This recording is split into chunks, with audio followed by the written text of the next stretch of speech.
Attention, exiger n'est pas demander. Quand on exige, on met l'autre en position inférieure et il va donc se sentir contraint et par conséquent, il va adopter une posture de défense, ce qui n'est pas propice à la collaboration. Mais oui, mais c'est quoi la différence justement dans les faits? Voici 5 astuces pour faire de vraies demandes et pas des exigences. Une demande n'inclut pas de menaces de punition, de critique ou de reproche.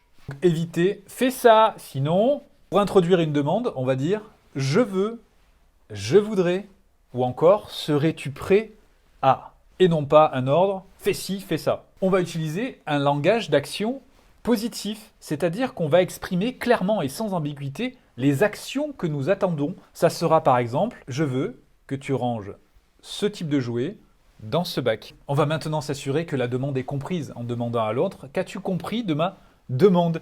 Et à ce moment-là, on peut avoir quelques surprises parce que entre ce que nous voulions exprimer et ce qu'a compris l'autre, parfois il y a un gouffre. Et à partir du moment où on sait ce que l'autre a compris, nous pouvons repréciser ce que nous attendons.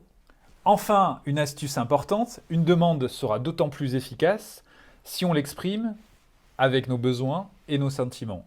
Je ressens, j'ai besoin, alors je demande. C'est un des principes de base de la communication non violente.